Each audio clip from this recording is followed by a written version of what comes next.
Hello and welcome to money 9। मैं हूं मीनू शर्मा।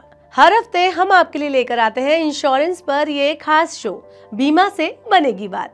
इसके जरिए हमारी हमेशा कोशिश रहती है कि हम बीमा के अलग अलग एस्पेक्ट्स पर बात करें कि कैसा इंश्योरेंस लेना चाहिए, इंश्योरेंस लेने से पहले कौन सी बातों का आपको ध्यान रखना चाहिए और भी बहुत कुछ। लेकिन आज का हमारा फोकस है बीमा कंपनियों की लापरवाही पर। देश में हेल्थ इंश्योरेंस लेना अब मजबूरी जैसा हो गया है।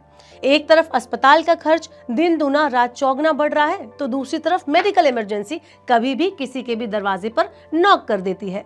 ऐसे में लोग भरोसा करते हैं अपने हेल्थ इंश्योरेंस पर, ये सोचकर कि जब जरूरत पड़ेगी तो बीमा कंपनी साथ खड़ी मिलेगी। लेकिन जरा सोचिए, अगर वही कंपनी आपकी परेशानी और बढ़ा दे और उलझन में आपको डाल दे, तो आपके दावे को खारिज कर दे या पैसे देने में देरी कर दे, तो आप क्या करेंगे? आपके पास बचेगा क्या उस भरोसे का? तो इसी भरोसे के साथ खिलवाड़ होता हुआ दिखा और अब इसी पर देश का बीमा नियामक IRDAI यानी insurance regulatory and development authority of India सख्त हो गया है। एक रिपोर्ट के मुताबिक अब IRDAI ने देश की 8 बड़ी हेल्थ इंश्योरेंस कंपनियों पर सवाल खड़े किए हैं, वो भी सीधे शो कॉज नोटिस भेजने की तैयारी के साथ। तो फिर सवाल खड़े होते हैं कि आखिर बीमा कंपनियों से गलती क्या हुई, ये कंपनियां कौन कौन सी हैं और अब IRDAI क्या कदम उठाने जा रहा है। इन सारे सवालों के जवाब इस वीडियो में मैं आपको दूंगी। 2 मई 2024 से IRDAI ने हेल्थ इंश्योरेंस से जुड़ा एक मास्टर सर्कुलर जारी किया था। आपको बता दें कि इस सर्कुलर में साफ कहा गया था कि कंपनियों को अब क्लेम समय पर निपटाने होंगे, कैशलेस इलाज की सुविधा आसान और ट्रांसपेरेंट बनानी होगी और ग्राहकों को उनके अधिकारों की पूरी जानकारी भी देनी होगी। मतलब अगर किसी ने अस्पताल में इलाज करवाया है और क्लेम फाइल किया है, तो बीमा कंपनी उसे किसी झंझट में ना डाले, ना बेवजह कटौती करे, ना ही देरी करे और ना ही गलत कारण बताकर क्लेम खारिज करे। लेकिन हुआ क्या? हुआ इसका एकदम उल्टा।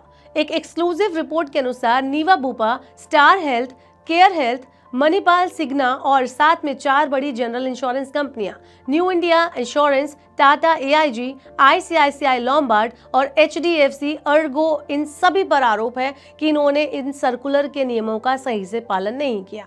आपको बता दें कि IRDAI को जांच में यह भी पता चला कि कुछ कंपनियों ने क्लेम प्रोसेस करने में देरी की, कुछ ने ग्राहक से ज्यादा जानकारी मांगी, कुछ ने पैसा ही काट लिया और कई मामलों में बिना वजह क्लेम को खारिज भी कर दिया गया।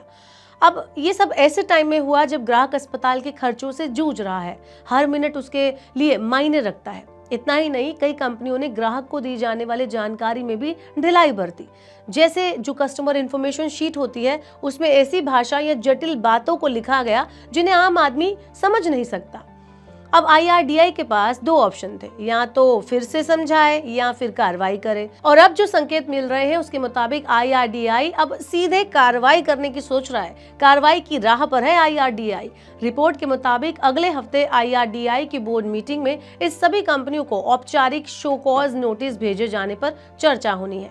अगर कंपनियों ने संतोषजनक जवाब दिया तो ठीक है, नहीं दिया तो जुर्माना, मुआवजे की वापसी जैसे सख्त कदम भी उठाए जा सकते हैं। इस पूरे घटनाक्रम के बीच एक और बड़ी बात सामने आई कि केंद्र सरकार खुद हेल्थ इंश्योरेंस क्लेम का प्रोसेस ट्रांसपेरेंट बनाने के लिए एक नया डिजिटल प्लेटफॉर्म बनाने वाली है, जो सीधे वित्त मंत्रालय और IRDA के अधीन है। इसका मकसद अस्पतालों की तरफ से की जाने वाली ओवर चार्जिंग को रोकना और ग्राहकों को एक सिंगल ट्रैकिंग सिस्टम देना है। अब जहां कुछ कंपनियां जैसे ICICI लॉम्बार्ड और न्यू इंडिया एश्योरेंस ने IRDA की जांच को नियमित प्रोसेस बताया और सुधार करने की बात कही, वहीं बाकी कंपनियों की तरफ से अभी तक कोई जवाब नहीं आया है। लेकिन असली सवाल अब आम ग्राहक का है। अगर आपके साथ बीमा कंपनी ने कोई अन्याय किया है, क्लेम में देरी की है या पैसा नहीं दिया है, तो आप कहां जाएंगे? क्या इस बार IRDA वाकई में सख्ती से पेश आएगा? क्या हेल्थ इंश्योरेंस कंपनियों की मनमानी पर ब्रेक लगेगा? जवाब फिलहाल IRDA के अगले कदम में छुपा है। लेकिन इस पूरी कहानी से एक बात तो साफ होती है, अब रेगुलेटर सिर्फ गाइडलाइन देने वाले मोड में नहीं रहना चाहता, बल्कि चाहता है उसका हर नियम जमीन पर दिखे, हर ग्राहक को उसका हक मिले और कोई बीमा कंपनी खुद को कानून से ऊपर ना समझे। बीमा भरोसे का नाम है, अगर उस भरोसे को ठेस पहुंचाई गई तो सबसे बड़ा नुकसान सिर्फ ग्राहकों का नहीं, बल्कि पूरे सिस्टम का होता है। तो इस तरह से अब देखना ये होगा कि इरडा की कार्रवाई क्या कुछ रंग लाती है। आप बताइए, आपके हिसाब से ये इरडा की कार्रवाई कितना हेल्प करेगी आम जनता को।